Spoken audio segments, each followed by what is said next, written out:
2030s under a Tory government, will we find that you've reversed the Labour's national insurance policy on businesses? And if I can quickly just ask you about Keir Starmer's deal with the EU over Gibraltar, is it another surrender by the Prime Minister?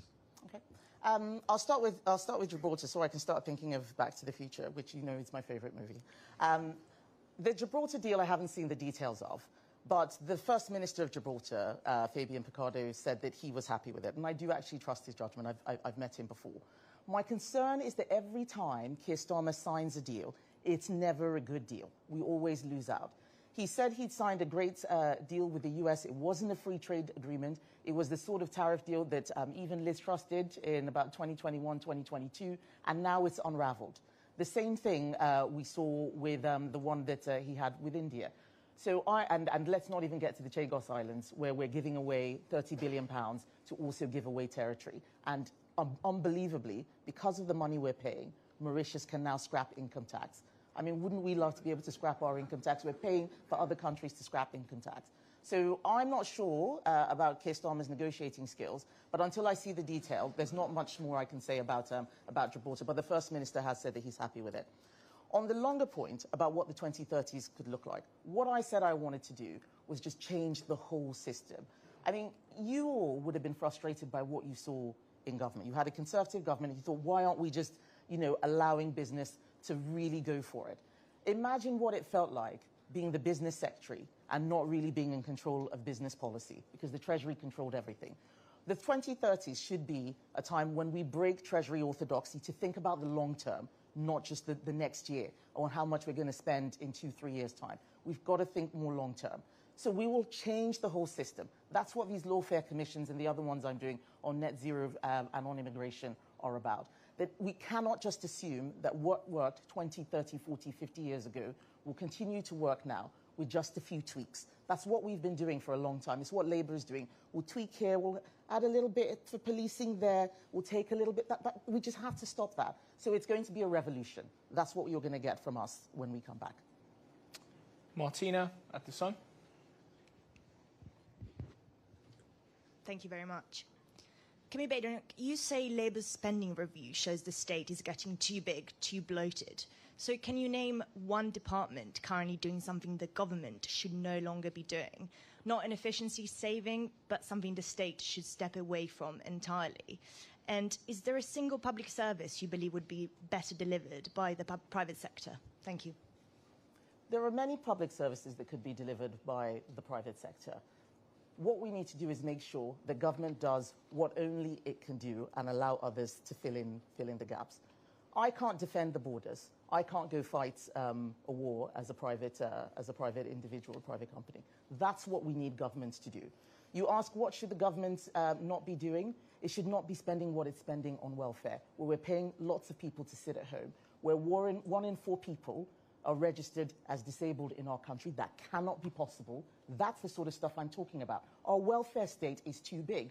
Government is not mummy and daddy. We need to get people off welfare and into work and stop bringing in loads of low-paid migrants or low-skilled migrants from across the world and bringing them here. This is a pyramid scheme, and it is ripping apart our social fabric. I was telling on a podcast on Monday how when I was growing up, I lived in Nigeria when I was a child, and the nurses that worked for my father were all coming to the UK, to the US. We are stealing medical staff from countries that need it to fill our NHS while we're not able to train enough doctors here. That is not fair. Something has gone seriously wrong. So when we talk about a revolution, these are the things I'm talking about. We can't just continue the way we are. We have to have a serious conversation about change. And what the spending review showed yesterday is that we're going to carry on with managed decline. I am not about managed decline. I am about reversing decline. Martin at the Mail. Thank you, Prime Minister. Martin Beckford from the Daily Mail. You talked about regulatory overreach on businesses. There's a report out today saying there's been a tripling of racial discrimination employment tribunal claims in recent years. They say the government should look at scrapping the Equality Act. With your experience as Equalities Minister, do you think that's feasible? Is that something that you'd look into? Thank you. So there are lots of things that have gone wrong in terms of lawfare. I don't know that scrapping the Equality Act is actually going to fix many of those things. There are other bits of legislation that are causing these problems. Equal Pay Act, for instance, has bankrupted Birmingham Council. Next, for instance, is not able to pay its warehouse workers more because they're mostly men, and the female workers doing a totally different job were being paid less. This is the courts acting as the HR department for companies. That's not right. That definitely needs fixing. There is also a lot of misinterpretation of the Equality Act. I saw this in extremis, where the Supreme Court had to give a ruling on what a woman was, something that I never thought we would be asking up until a few years ago. The way that people have chosen to expand what is in legislation is part of the problem. We see it whether in the Convention of Human Rights and also in the way that equality legislation is interpreted. So these are the things that we're working on. The policy renewal program of why is it that you put in simple legislation and then it's then used to do things that the legislation was never intended, like deciding how much warehouse workers should be paid.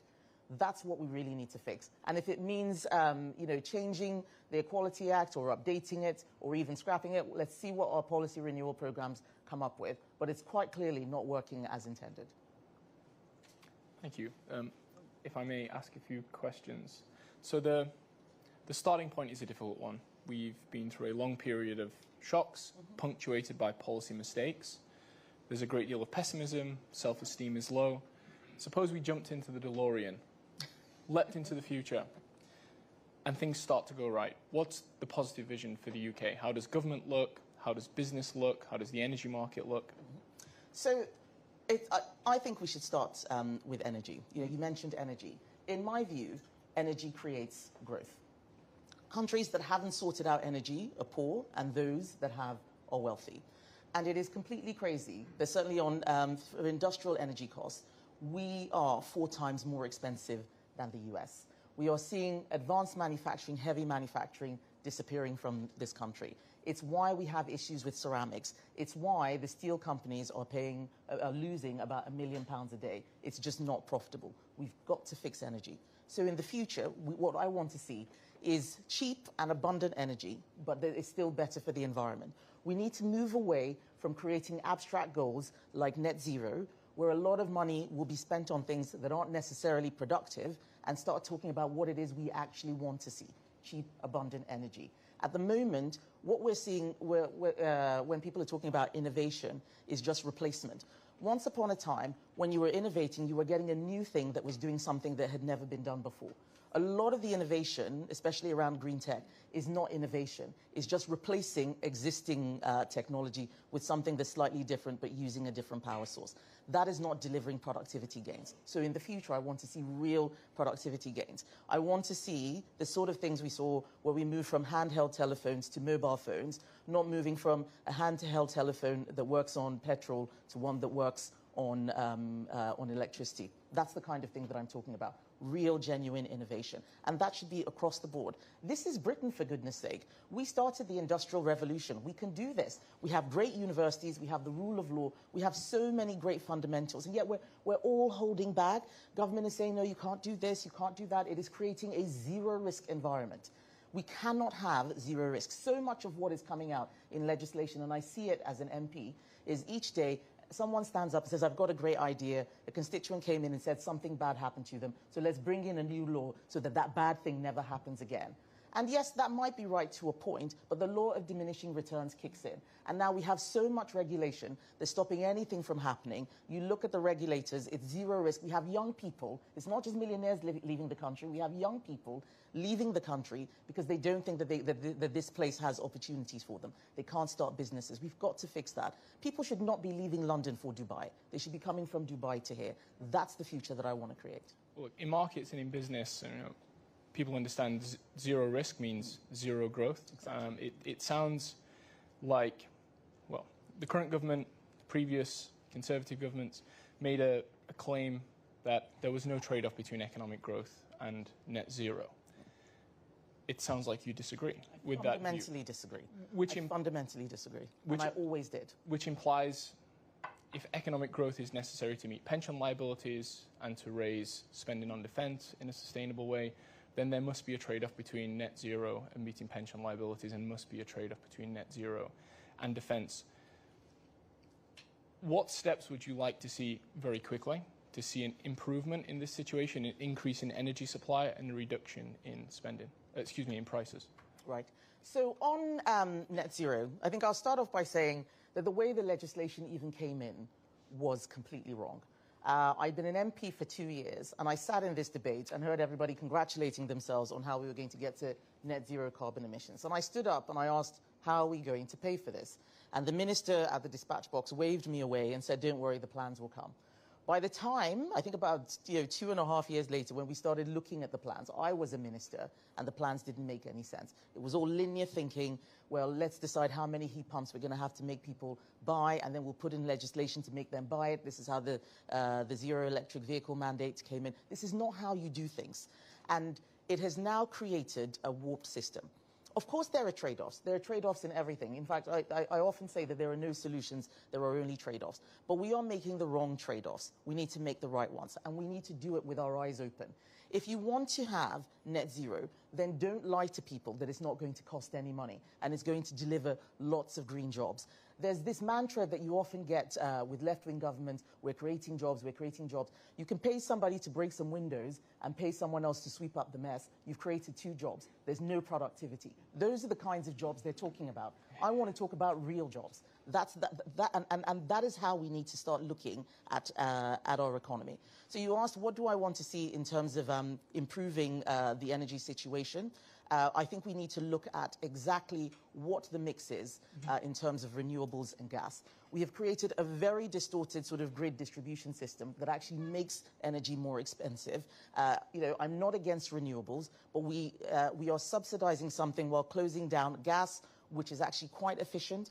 Gas should be part of any sort of transition, so we need to look at what we're doing on that. We need to look at what we're doing in the North Sea. Stopping all these companies from investing there is terrible for our energy security, for example. We need to look at the levies that we're putting on people's bills. If you look at how the bills, how energy bills are distributed, the distribution costs, wholesale, green levies, all of those things can really be brought down. Let's get the market actually functioning, not creating artificial markets, delivering things that are not real productivity. Turning to capital markets, as we know from our past experience and as the US demonstrates today, vibrant markets, certainly vibrant equity markets, are a great source of economic energy. They're also a great source of soft power, as the US sees with its Mag 7. But our markets have withered, certainly over the last decade. We see companies migrate, we see companies move out. Small companies that start in the UK, especially in tech, decide it's time to go to the US once they reach a critical size. Should we be thinking more carefully about how we can help our capital markets? And I'm thinking along the lines of stamp duty and pension reform. Yes, that is the short answer. And this is not a new issue. I think we've been talking about this for about 10 years, at least that I can remember. And I always start this sort of question with, what's the problem we're trying to solve? What do people say is the issue? Why are they not investing here? What is it that people say? They say that the capital markets aren't deep enough, that you just have better, there's just more variety, more depth. In the US, for example, they talk about our regulatory environment and how it's just not fit for purpose. They talk about regulatory overreach as an additional issue. And they talk about transaction taxes, the cost of taxes, whether it's on transactions or corporation tax, which has increased. We need to look at all of this as one. These issues are systemic, they're interlinked. And I'm not sitting here saying that we've got all the answers. We did try some things when we were in government. I remember us putting in bills saying we were using some of the freedoms from the EU. It didn't seem to make that much of a difference. So let's start again. Let's start fresh. This is what I meant when I said bring us your ideas. If you are sitting there waiting for politicians to fix everything, that's never going to happen. You need to get involved. We need all of you with your expertise, your insights, your experience to tell us this is what we need to do if we're going to fix this problem for the long term and for everybody, not just our particular industry or our particular business. Perfect. Last one from me. In the intro, I mentioned 2 political stools, the Prime Minister and Mr. Farage, but the situation is difficult. The Conservatives are third in the polls, they're behind Labour in second, and Reform are in first. perhaps the lazy view is if the economy does okay over this Parliament, Labour would be re-elected, and if it does badly, voters may take a chance on reform. But the election is in 2029, probably 4 years away. What's the strategy? How do you find a way in to be relevant with a fighting chance come election time? So it's to remind people that we have 4 years of Labour.